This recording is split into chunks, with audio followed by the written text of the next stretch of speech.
इस तरह कड़ी बोली के विकास में कवि मैथिली शरण गुप्त जी का योगदान अनन्यतम है, अद्भुत है।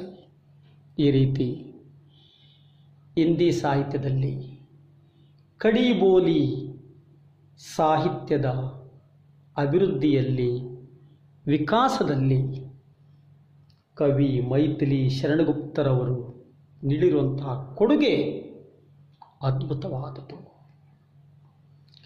साहित्यिक सेवा के सम्मानार्थ सन 1961 ईस्वी में उन्हें पद्म भूषण उपाधि मिली थी। कवि मैथिली शरण गुप्त जी के साहित्य सेवा के सम्मानार्थ के रूप में सन 1961 ईस्वी में मैथिली शरण गुप्त जी को पद्म भूषण उपाधि मिली थी। ಇವರ ಸಾಹಿತ್ಯ ಸೇವೆಯನ್ನು ಪರಿಗಣಿಸಿ 1961ನೇ ಇಸ್ವಿಯಲ್ಲಿ ಇವರಿಗೆ ಪದ್ಮಭೂಷಣ ಪ್ರಶಸ್ತಿ ಸಿಕ್ತು। साकेत महाकाव्य पर आपको गंगा प्रसाद पारितोषिक मिला था। मैथिली शरण गुप्त जी के प्रसिद्ध काव्यों में साकेत एक प्रसिद्ध काव्य है। मैथिली ಶರಣಗುಪ್ತರವರ ಪ್ರಸಿದ್ಧ ಕಾವ್ಯಗಳಲ್ಲಿ ಸಾಕೇತ್ ಸಹ ಒಂದು। ಇವರ ಪ್ರಸಿದ್ಧ ಮಹಾಕಾವ್ಯಗಳಲ್ಲಿ ಸಾಕೇತ್ ಸಹ ಒಂದು। ಈ ಸಾಕೇತ್ ಎನ್ನುವಂತಹ ಮಹಾಕಾವ್ಯಕ್ಕೆ ಗಂಗಾ ಪ್ರಸಾದ್ ಪಾರಿತೋಷಕ ದೊರೆತಿತ್ತು। आप राज्यसभा के मनोनीति सदस्य रहे। मैथिली शरणगुप्त राज्यसभा के मनोनीत सदस्य रहे।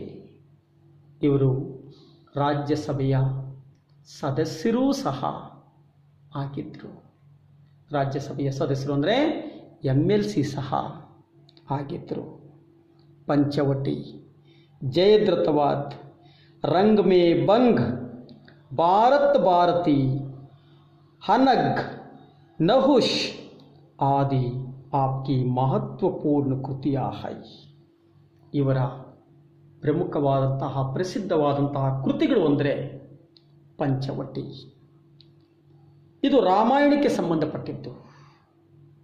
ರಾಮ ಲಕ್ಷ್ಮಣ ಸೀತೆ ವನವಾಸದ ಸಮಯದಲ್ಲಿ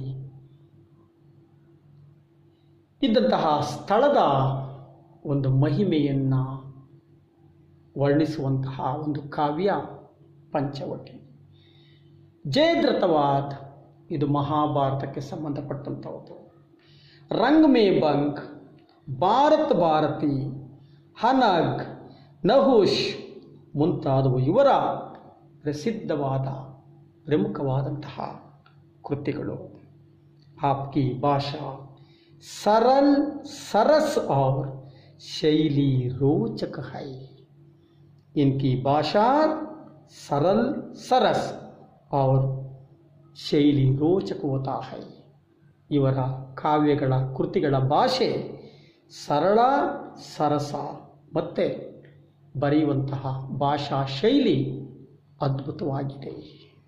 इस तरह छात्रों, मैथिली शरण गुप्त जी के